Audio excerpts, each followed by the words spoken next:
ওর সময় মতো আমারে ব্যবহার করলো, এখন আমারই কলঙ্কিনী বানাইলো। আমারে যদি কইতো শর্মিলা তুমি মইরা যাও, আমি নিজে মইরা গিয়ে কইতাম তুই ভালো থাক, তারপরও কেমনে আমার কলঙ্কিনী বানাইলো, কেমনে আমার নামে এই কথাগুলো কইলো।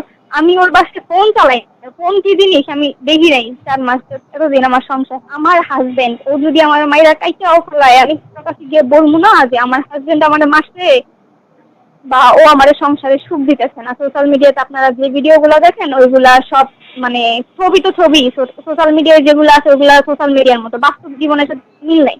এগুলো তো আমি বলতে পারবো না, কারণ উনি আমার হাজবেন্ড, আমি সংসার করতে চাই।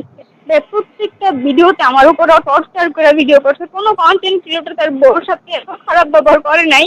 বন্ধুরা, আমার এই ভিডিওটা যদি আপনাদের কাছে ভালো লেগে থাকে তাহলে লাইক এবং শেয়ার করবেন। যদি ফেসবুক পেজ থেকে দেখে আমার বাপের বাসা আমারে দিয়ে গিয়া আমার বাপ মারে কয় ও আমার মায়েরে দেখে না, ইউটিউব চ্যানেল থেকে দেখে থাকেন তাহলে চ্যানেলটিকে আমি চাই যে সাবস্ক্রাইব করে আপনি রাখবেন যদি পারেন যাতে করে পরের আমি ভিডিওগুলো চাই না যে আমার সংসারে ডিভোর্স হোক, আমি নোটিফিকেশন চাই না ডিভোর্স হয়ে থাকতে, আমি চাই আমার স্বামী খারাপ হোক, একদিন তো ভালো হয়ে আমার জীবনে আসবো, কিন্তু আমি যে সংসার করতে চাই, আমি সংসারটা নষ্ট করতে চাই না।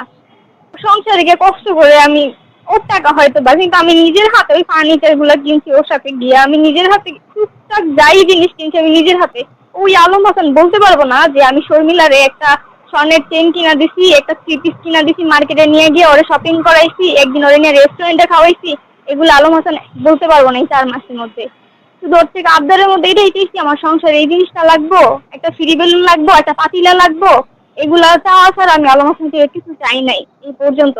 তারপর আমি ওর কাছ থেকে অনেক কিছু শুনছি, বুঝছেন ভাইয়া। যদি বলি ওইখানে আলম হাসান দেশের মানুষের কাছে খারাপ হতো, বা আমি যদি সবকিছু লাইভে এসে বলি, বা আব্বু যাও ওইদিকে যাও, আমি যদি সবকিছু এসে বলি, হ্যাঁ আলম হাসান কোথাও মুখ দেখাইতে পারবো না, কারণ উনি যেই রূপটা সোশ্যাল মিডিয়াতে দেখাইছে ওইগুলো আসল ছিল, কিন্তু ব্যবহারটা ওনার আসল ছিল না।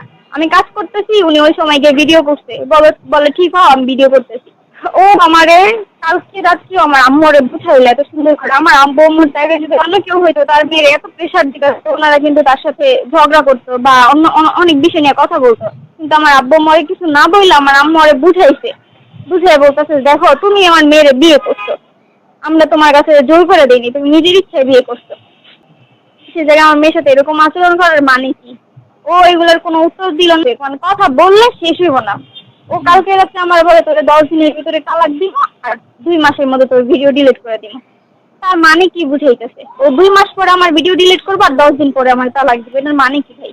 আমার মনে আছে, কিন্তু আমি ওই বিষয়গুলো আমি চাই না, যে আমি চাই না আলম হাসান কোথাও ছোট হোক। আপনি ভিডিও করতেছেন তখন আমি যদি ওইখানে ওর বিষয় নিয়ে খারাপ কিছু বলি, ও ছোট হইব সমাজের মানুষের কাছে। আমি চাই না আমার হাজবেন্ড ছোট হোক, ও তো চায় ওর বউ ছোট হোক, ছোট হোক, এটা চাই বিধায় ও সোশ্যাল মিডিয়াতে পোস্ট করে যে আমার বউ চরিত্রহীনা, ওইটা এগুলো কোনো মানে হয় না। ও আমার সাথে সংসার করতে চায় না বিধায় ওগুলো পোস্ট